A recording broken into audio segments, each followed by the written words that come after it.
Boop boop bop ba dum bum. Boop boop bop ba dum ba da dum da dum da dum ba dum bum.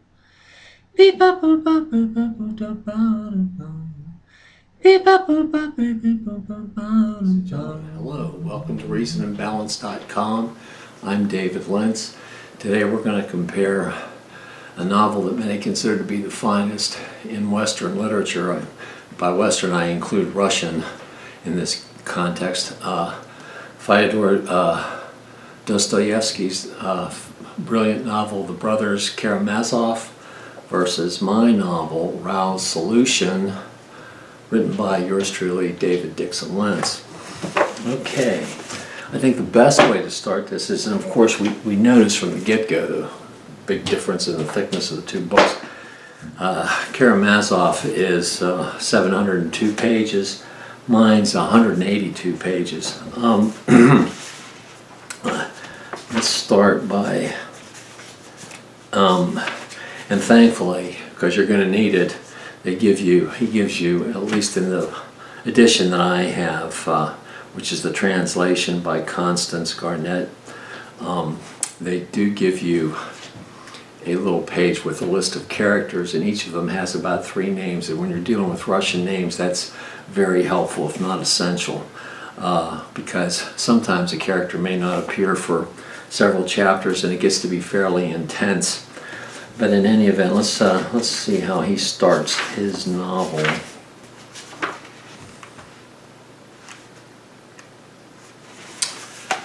Alexei Fyodorovich Karamazov was the third son of Fyodor Pavlovich Karamazov, a landowner well known in our district in his own day and still remembered among us owing to his gloomy and tragic death, which happened 13 years ago and which I shall describe in its proper place. For the present, I will only say that this landowner, for so we used to call him, although he hardly spent a day of his life on his own estate, was a strange type, yet one pretty frequently to be met with, a type abject and vicious and at the same time senseless. And that's the opening of the Karamazov novel. Mine starts this way.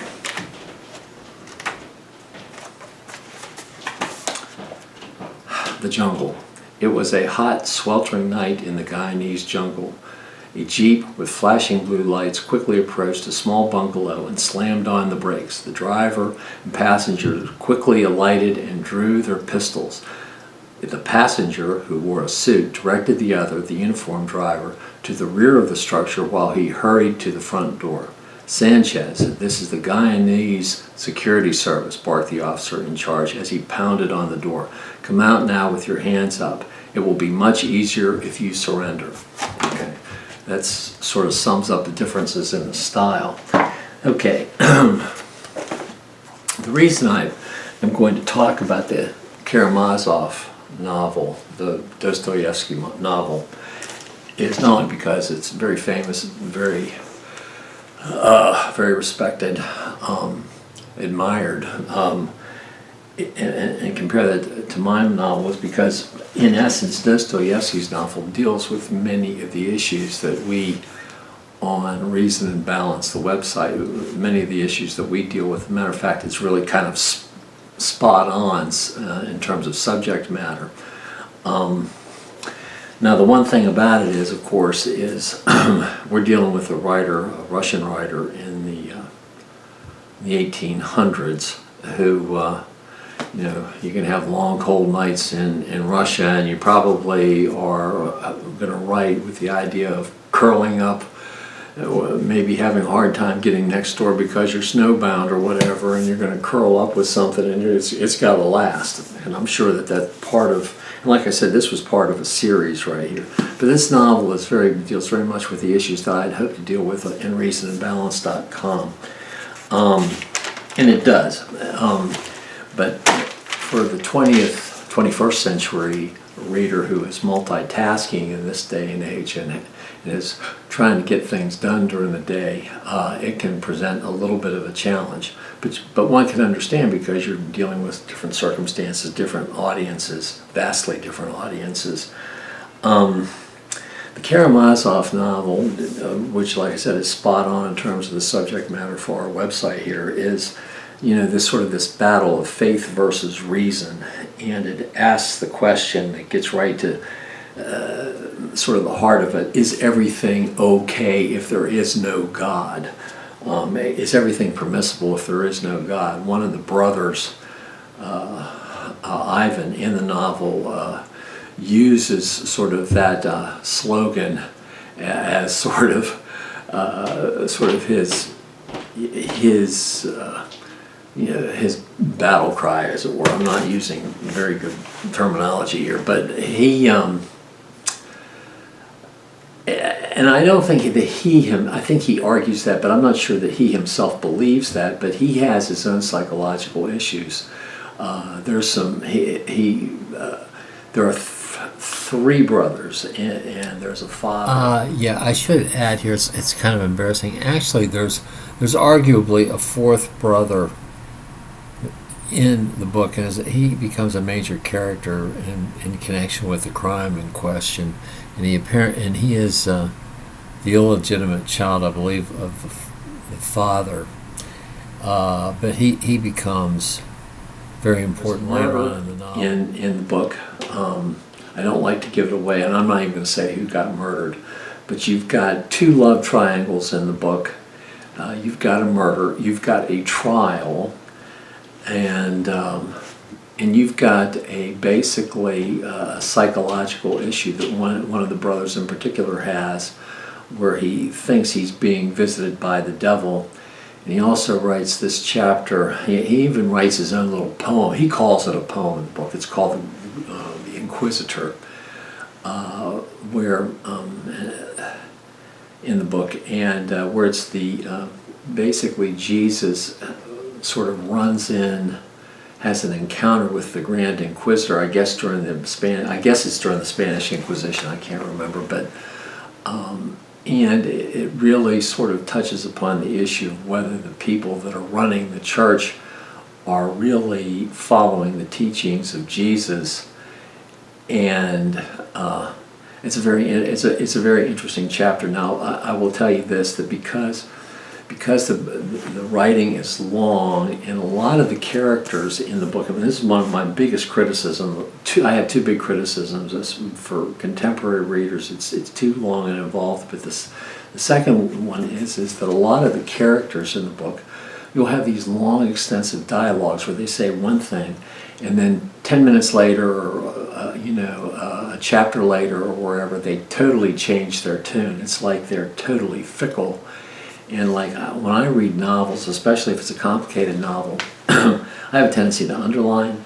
Well, a lot of the stuff that you end up underlining it was a worthless enterprise simply because they totally changed their tune later on. So you've got to be on your toes, because the stories or the attitudes that some of the characters profess at given points in the novel are change. Every Russian character seems to have, maybe I'm exaggerating, they have, an informal name, their formal name, and then a lot of them are referred to by at least two names, and sometimes three, and there are a lot of characters. The novel is long, and you've really got to keep track of things. So, like I said, a big portion of the book is this idea of religion versus atheism, faith versus reason, and the questions that raise. I think Dostoevsky obviously struggled with this. There's one son who studies to become a monk. He's sort of the angelic one. He sort of is the character in the novel who. It's hard not to like him, simply because he is, not only is he's very, very forgiving. I mean, he probably has the spirit that probably Dostoevsky thinks that religious people should have, but often don't. That's Alexiev or Alyosha. That's what I mean. He's got two names right there, and I call him Alex. Then there's Ivan, and there's Dmitri, and then they have their father. There are two love triangles, involved in the book that involve women that the brothers and the father are all sort of interested in. It creates the tension. There is a crime committed, a murder, and then there is a trial. So the novel has some very interesting philosophical discussions. Is there any reason for people to act appropriately if they don't believe in God? And that's amazing. In fact, arguably that leads to the murder in the case in the novel. So it's all very, very interesting. But put your thinking cap on, and you hunker down, because you're going to spend a lot of time plotting through the book. My book, on the other hand, is it's faster moving. It doesn't have a murder in it. It has a revolution. One of the things that gives rise to the circumstances of the book is a revolution by a gentleman by the name of Karamazov, who seeks to implement a solution to help assuage or diminish the wealth gap in his country, which in this case was Guyana, and that has consequences that flood over into the United States. And there's a question about what happens, the geopolitical consequences that are entailed with global warming, for example.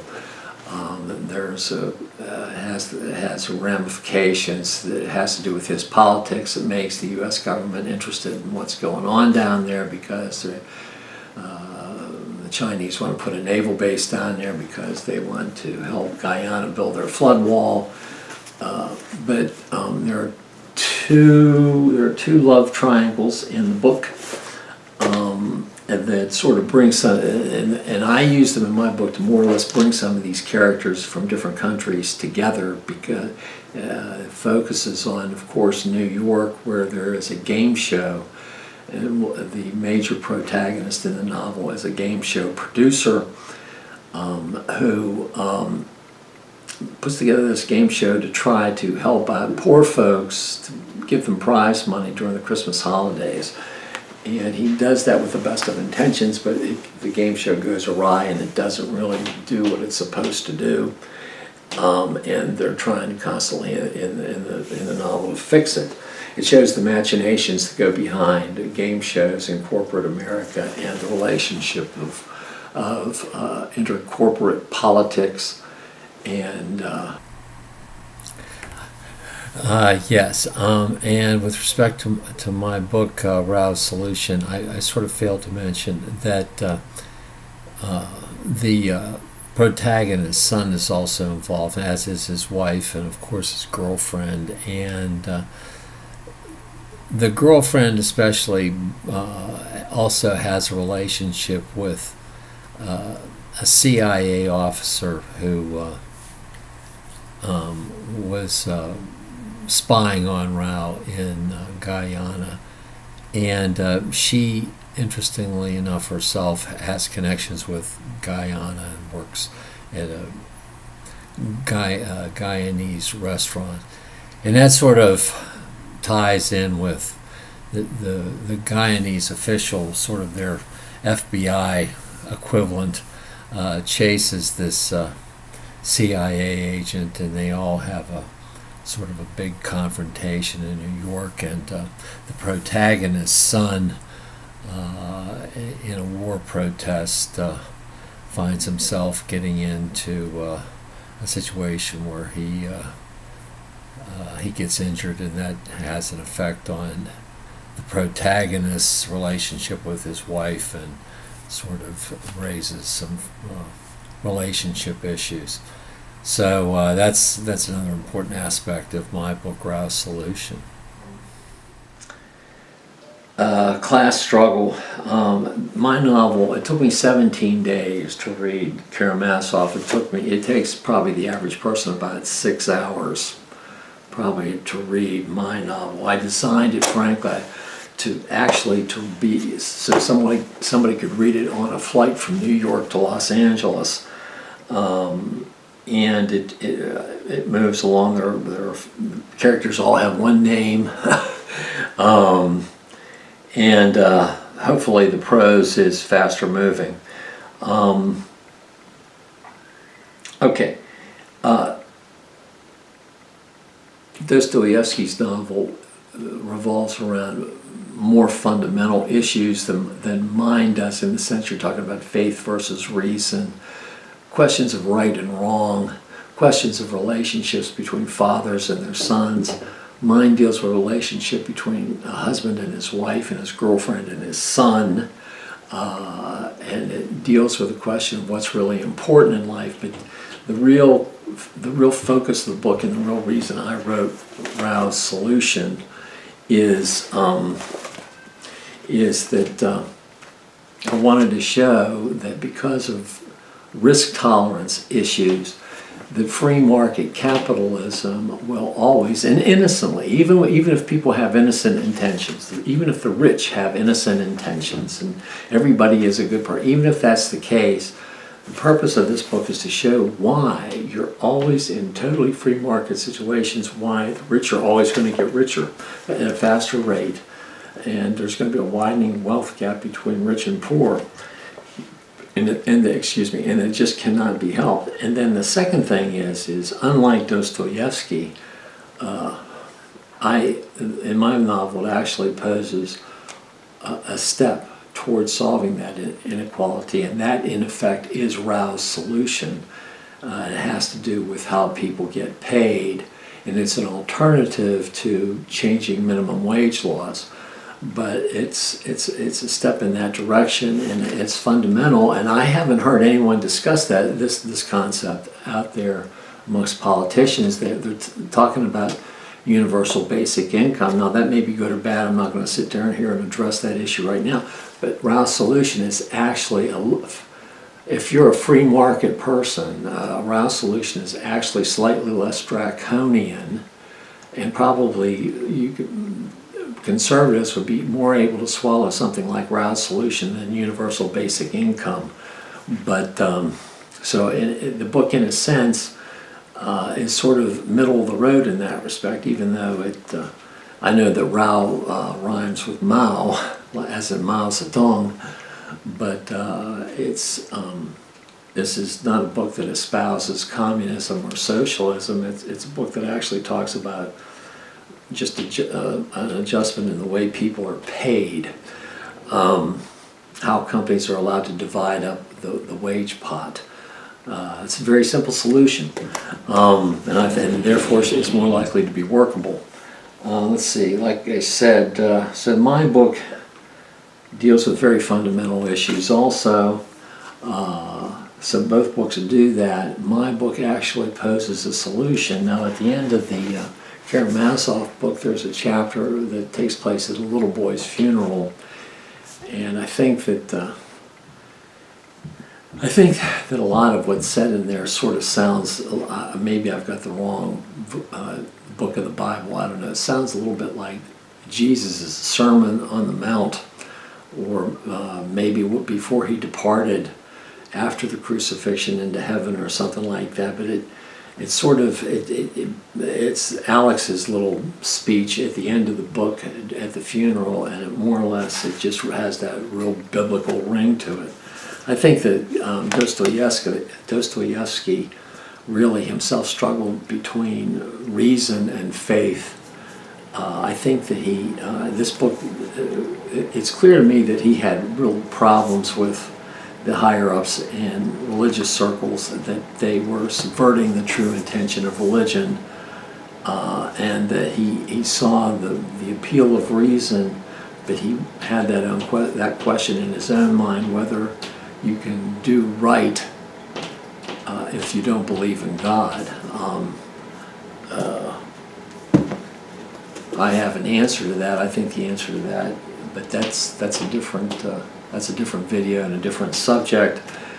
But we will touch on that at some future point here. But anyway, Rao's solution talks about a fundamental problem with capitalism and proposes a very simple and easy to employ solution. And I wrote it back in 2014 before Trump was even on the scene. He hadn't even announced himself as a candidate. But oddly enough, there's no mistaking that one of the characters in here, one could say, well, my book talks about hints at the major problems with oligarchy and plutocracy, and it deals with issues that are very important today, and I think that with this talk of universal basic income, I think that people are beginning to wise up that some of the things that are said in this book are true, even though they don't recognize the reason why they are occurring. This book points it out. So in any event, at this point, I probably ought to interject. How do I show that capitalism and that risk tolerances make such a huge difference in affecting wealth outcomes? I do this through the game show. It takes a very simple concept of a coin flip, and the contestants bid over the value of a flip. And everybody has an equal chance of winning, rich and poor alike. And I show that over time how it affects who makes the most money in that fair game show situation. It's very important that the game is fair and that everyone has the same chance of winning. And so the game is actually very simple, very easy to understand, very commonsensical, but it shows exactly what happens out there in the real life and business environment that everybody encounters. And why do we care about the widening wealth gap and these issues of risk tolerance and how they relate to free market capitalism?